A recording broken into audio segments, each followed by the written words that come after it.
어떻게 마음을 청결하게 할 수 있습니까? 라는 제목으로 오늘 본문 말씀을 찾아보고자 합니다. 여러분은 하늘에서 총총거리며 내리는 별빛을 본 적이 언제 있습니까? 맑은 날 밤에 별을 볼 수 있지만 전체 하늘에서 내리솟는 별을 본 적은 잘 없을 겁니다. 그것은 우리 시내 도심이 공기가 탁하고 주변 불빛이 환하기 때문에 보기가 힘듭니다. 제가 몽골에 있을 때 하늘에서 비처럼 쏟아지는 별빛을 본 적이 있습니다. 매년 가을이 되면 학생을 데리고 지방 여행을 가게 되는데 마침 그때 고1 담임을 하면서 아이들을 데리고 고비 사막을 간 적이 있습니다. 게르에서 야간 모임, 기도 모임을 마치고 게르 밖으로 나왔는데 하늘에 그렇게 많은 별을 본 적은 제 평생에도 앞으로도 없을 것 같습니다.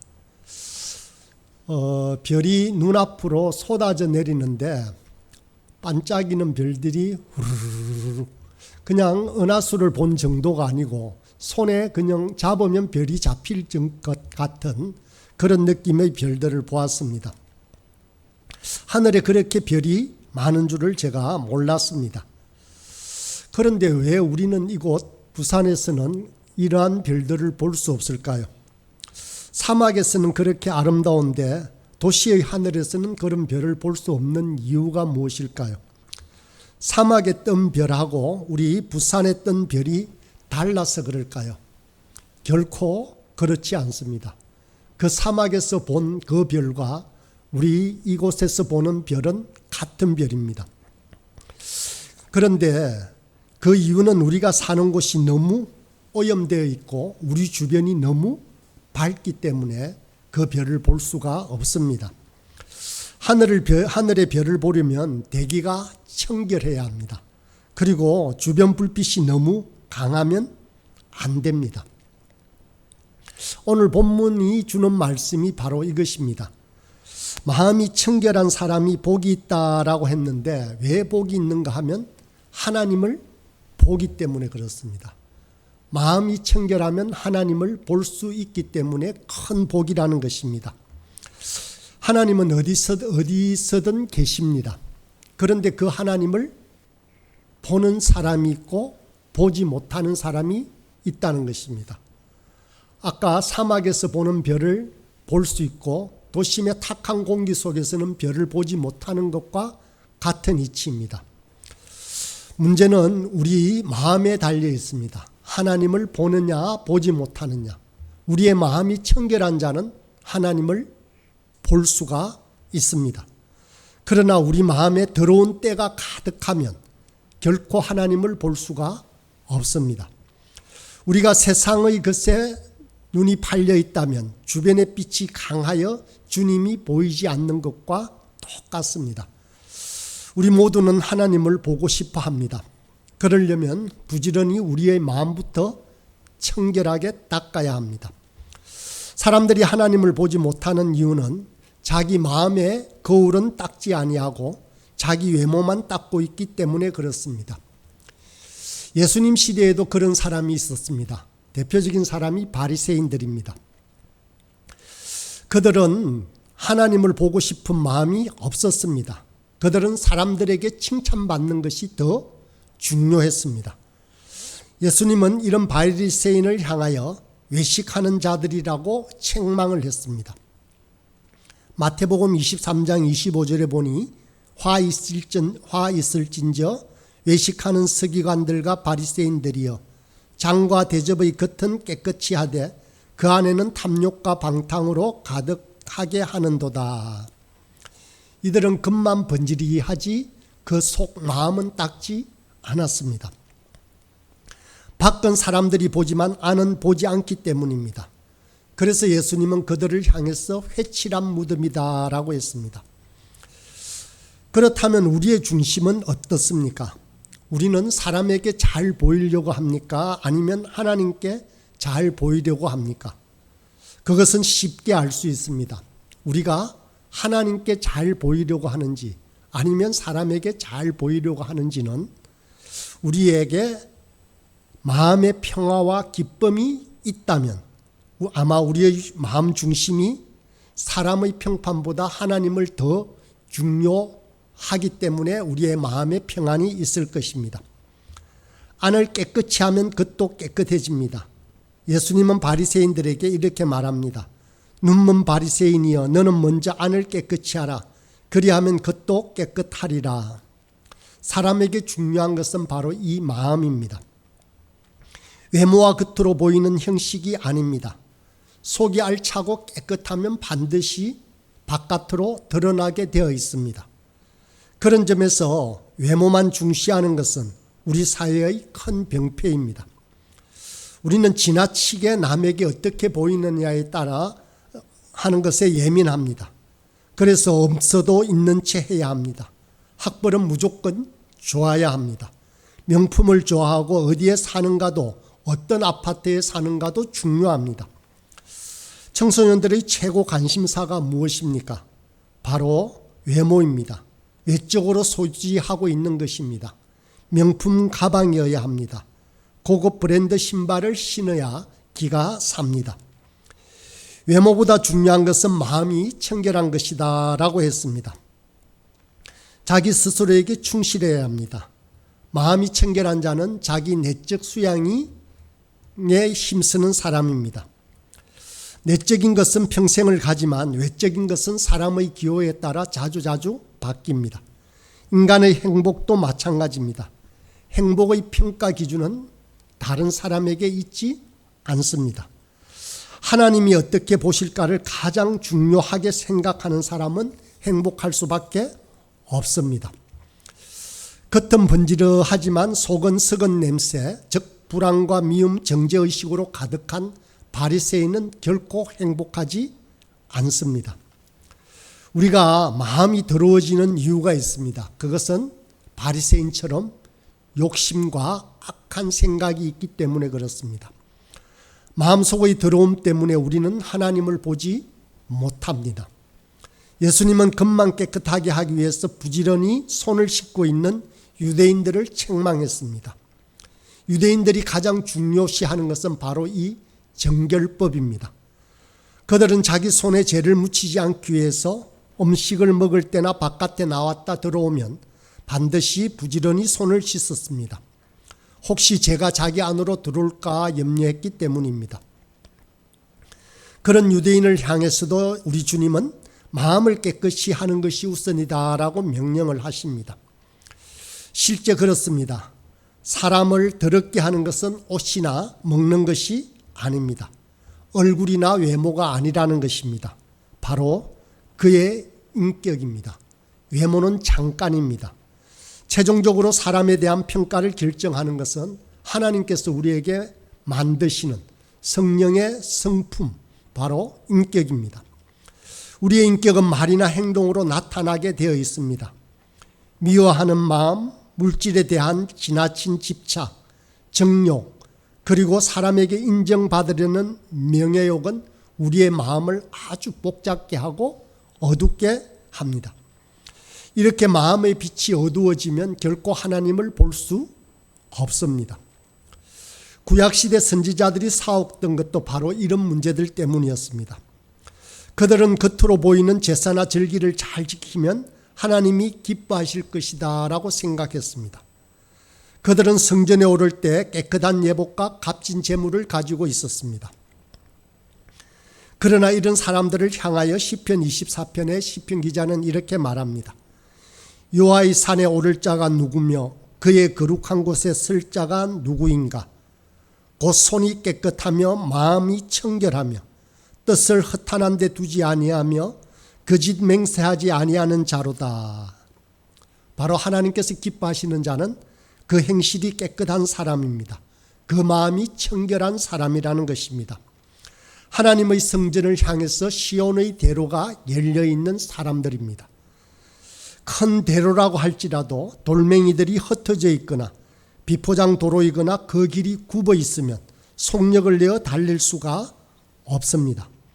생활 속에서 경건한 삶을 살아가는 것 또한 마찬가지입니다. 마치 하나님을 향한 길에 놓인 장애물을 제거하는 것과 같이 이런 것들을 없애야, 마음이 청결해져야 우리는 하나님을 볼 수 있습니다. 우리 교회의 이름이 무엇입니까? 부활 소망교회입니다. 부활을 소망하면서 부활의 기쁨에 참여할 수 있는 사람이 되자 하는 것입니다. 그런 사람은 누구입니까? 무엇보다도 마음이 깨끗한 사람들입니다. 갈라디아서 5장 24절에 보니 그리스도 예수의 사람들은 육체와 함께 그 정욕과 탐심을 십자가에 못 박았다라고 말씀합니다. 부활은 반드시 십자가를 통과해야만 합니다. 십자가 없는 부활은 결코 없습니다. 우리가 만약 부활 생명에 참여하고 있지 못하다면 그 이유는 십자가를 통과하지 않았기 때문입니다. 십자가는 무엇입니까? 바로 그 정욕과 탐심을 바로 못 박는 것을 말합니다.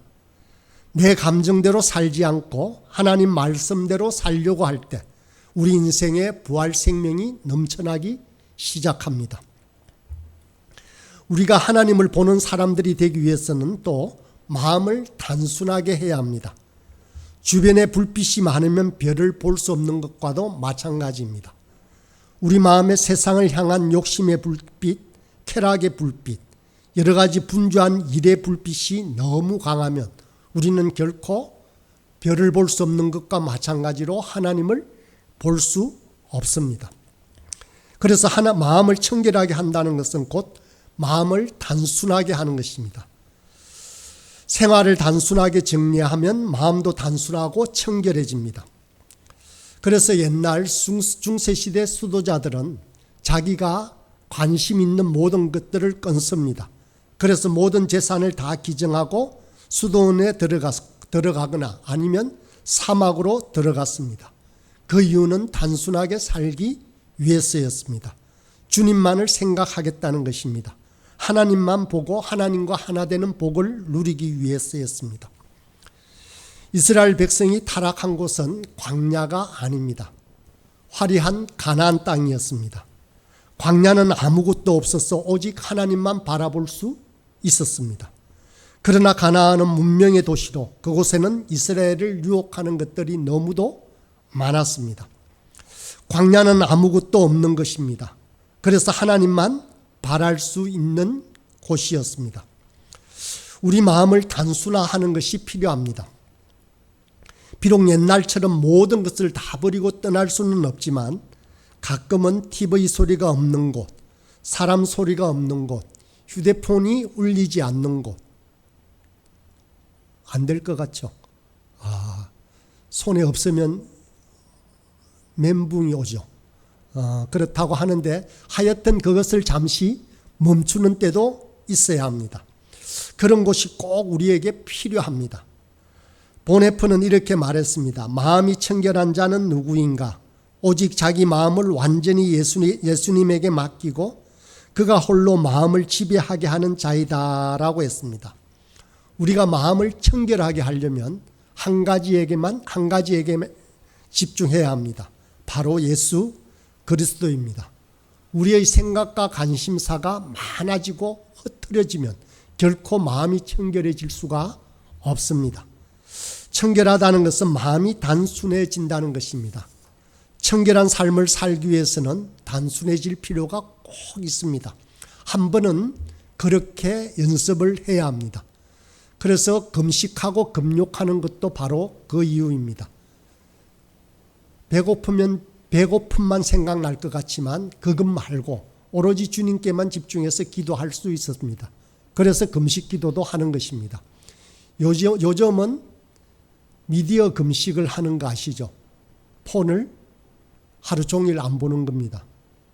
밥 세 끼 안 먹는 것보다 더 어렵다고 합니다. 요즘은. 그런데 바로 우리에게 하는 일이 너무 많거나 복잡해지면 안 됩니다. 여러 일을 할지라도 여러 업무를 하고 일상을 보낼지라도 우리의 목표는 하나에 집중해야 합니다. 바로 그것은 모든 일이 주님을 향하는 마음이 되어야 한다는 것입니다. 제가 젊을 때 아주 유행한 책이 있었습니다. 몇 번이나 보았던 책이고 얇은 책입니다. 여러분도 잘 아시는 내 마음 그리스도의 집이다라고 하는 책입니다. 이 책은 동화 형식으로 쓴 아주 얇은 책인데 마음이 청결한 삶이 무엇인지를 잘 보여줍니다. 이 글은 저자가 그리스도께서 자기 마음의 방에 찾아온 것을 상상하면서 쓴 글입니다. 주인공은 먼저 그리스도께 자기 서재를 보여드립니다. 서재는 바로 우리 생각의 방이라고 할 수 있습니다. 그런데 저자가 보니 그 책 선반에는 쓸데없는 책과 보기에 부끄러운 책들이 꽂혀 있습니다. 얼굴을 붉힌 채 서 있는 저자에게 주님은 유익하지 않고 깨끗하지 못하고 참되지 못한 것은 다 버리라고 명령을 합니다. 그리고 그 선반에 성경을 꽂아놓고 그 말씀을 묵상하라고 합니다. 그렇게 하자 자기 생각이 정돈이 되고 중심이 잡히는 것을 경험하게 됩니다. 이번에는 주방을 보여드렸습니다. 주방은 식욕과 욕구의 방을 상징합니다. 그래서 저자는 예수님을 앉혀놓고 평소 자기가 먹던 음식들을 내어놓았습니다. 그 음식들은 돈이고 학이고 정권이고 주식이었습니다. 반찬으로는 명성과 행운에 관한 신문 기사들이었습니다. 그러자 주님은 이때 요한복음 4장 34절의 말씀을 합니다. 나의 양식은 나를 보내신 이의 뜻을 행하며 그의 일을 온전히 이루는 이것이라 라고 말씀하시면서 우리 영혼의 양식을 하나님의 뜻을 행하는 것으로 바꾸라고 말씀하십니다. 세 번째는 거실입니다. 저자는 이곳에서 예수님과 함께 대화를 나누고 성경을 보기도 합니다. 그러나 주인공이 일과 시험으로 바쁘다 보니 예수님 혼자 거실에 앉아 계신 경우가 너무 많아졌습니다. 우리가 예수님을 잃어버릴 정도로 그러한 일들을 하게 된다면, 정말로 그런 과정이 생기게 된다면 주님을 우리 마음에 모신 자가 아니라는 것입니다. 다음은 작업실이 나옵니다. 작업실은 곧 우리의 일터라고 할 수 있습니다. 그런데 그 작업대에는 형편없는 작품이 놓여 있습니다. 그것은 자기 손으로 자기 생각으로만 만들었기 때문입니다. 그래서 주님께서는 나를 떠나서는 너희가 아무것도 할 수 없다라고 하시면서 주인공의 어깨와 손을 잡고 친히 작품을 만들도록 도와주셨습니다. 어쩌면 우리가 세상 일도 주님과 함께하면 우리는 능숙한 사람이 될 것입니다. 오락실로 갑니다. 오락실은 자기만의 놀이터를 의미합니다. 저자는 이곳에 주님을 모시기를 싫어합니다. 왠지 예수님과 함께 있으면 재미가 없을 것 같고 불편해질 것 같아서랍니다. 마지못해 주님과 함께 했는데 그 예상과는 달리 너무도 기뻤습니다. 그러자 주님은 이렇게 말씀하십니다. 내가 이것을 너희에게 이르면 내 기쁨이 너희 안에 있어 너희 기쁨을 충만하게 하려 함이니라 라고 말씀하시면서 주님께서 오신 목적이 우리에게 참 기쁨을 주기 위함이다 라고 그렇게 말씀해 주십니다. 이제 침실로 들어갑니다.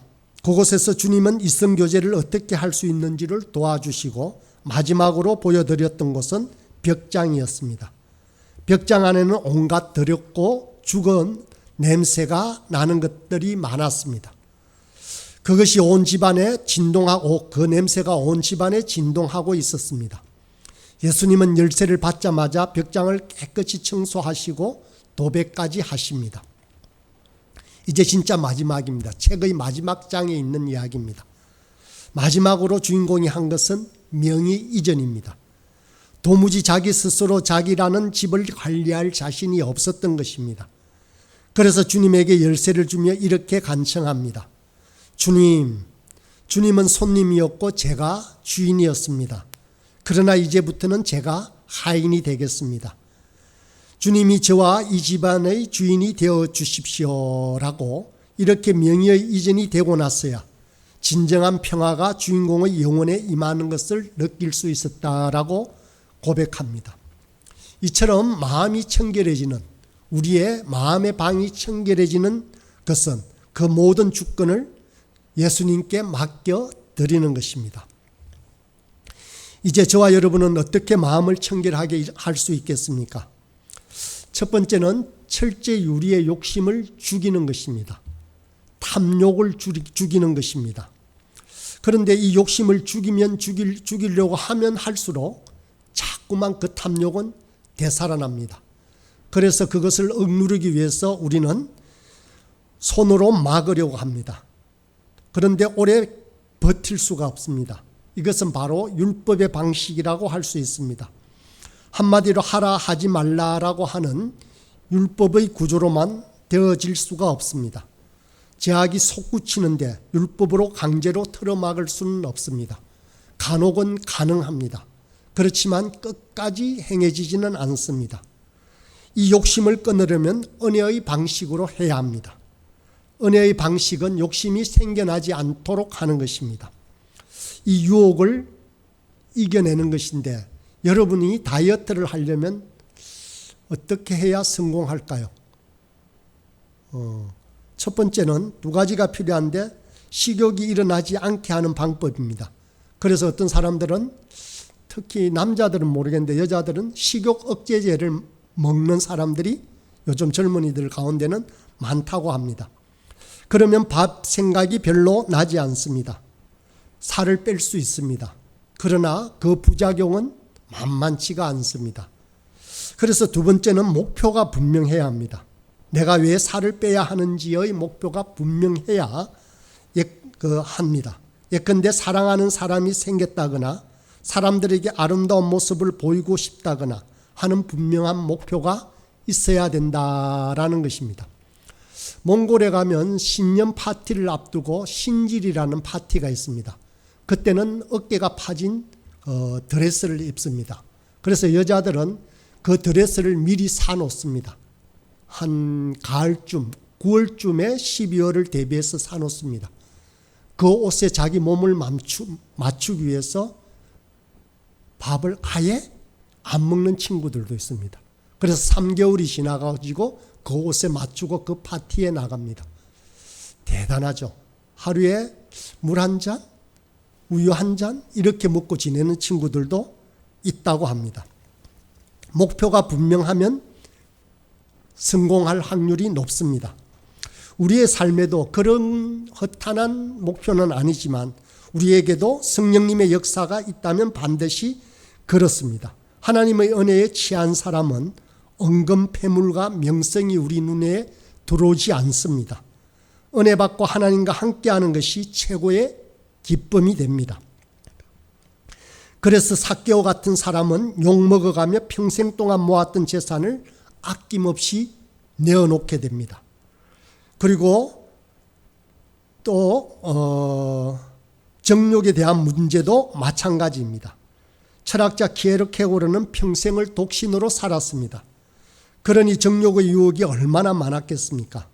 이 키에르케고르에게 언젠가는 마음에 드는 장녀가 생겼습니다. 그래서 그 유혹을 견딜 수가 없었습니다. 그 철학자의 일기장에 보면 이렇게 적혀 있습니다. 진정으로 마음을 깨끗하게 하는 것은 오직 한 가지 목적에 몰두하는 데 있다. 하나님께 속한 거룩한 목적에 내가 몰두할 때 나는 내 마음이 깨끗해지는 것을 느낀다라고 적혀 있습니다. 하나님을 만나고자 하나님을 보고자 하는 열망이 우리의 정욕을 이기게 만듭니다. 그래서 정욕이나 욕심을 없애기보다는 더 좋고 더 달콤한 더 행복한 하나님의 은혜를 사모하는 것입니다. 그래서 우리는 자주 매일매일 삶 속에서 주님만 바라봅니다. 주님만은 의지합니다 라고 고백하며 그렇게 살아갑니다. 그러면 주님을 믿는 맛에 푹 빠질 수가 있습니다. 그러면 더러운 욕심이 사라지기도 합니다. 제가 이전에 젊었을 때 아침에 일어나면 하던 기도가 있습니다. 이렇게 매일 아침 기도를 했습니다. 주님, 오늘도 하나님을 볼 수 있길 소원합니다. 제 마음을 청결하게 하소서라고 했습니다. 그러면 하루 삶 속에서 언뜻 하늘을 쳐다보며 보면 하나님을 뵐 수 있을 것 같다는 생각이 들었습니다. 그때는 자주 하늘을 쳐다보았습니다. 하늘에 하나님이 비치는 것은 아니지만 그렇게 했던 적이 있습니다. 손양원 목사님이 가사를 쓴 주님 고대가라는 찬양이 있습니다. 3절 가사가 이렇습니다. 먼 하늘 이상한 구름만 떠도 행여나 내 주님 오시는가 해. 머리 들고 멀리 멀리 바라보는 마음, 오 주여 언제나 오시렵니까? 라는 가사입니다. 다시 오시는 주님을 뵙기를 갈망하는 손양원 목사님의 마음을 잘 드러낸 가사입니다. 마음을 청결하게 하는 사람은 반드시 하나님을 보게 될 것입니다. 하나님을 보기를 갈망하는 자는 우리의 마음이 청결해져야 합니다. 그래서 하나님을 보면 볼수록 더 우리 마음은 더 청결해지는 것입니다. 오늘 하루도 또 이번 주간도 마음을 청결케 함으로 하나님을 만나며 하나님으로 만족하는 저와 여러분이 되기를 간절히 소망합니다.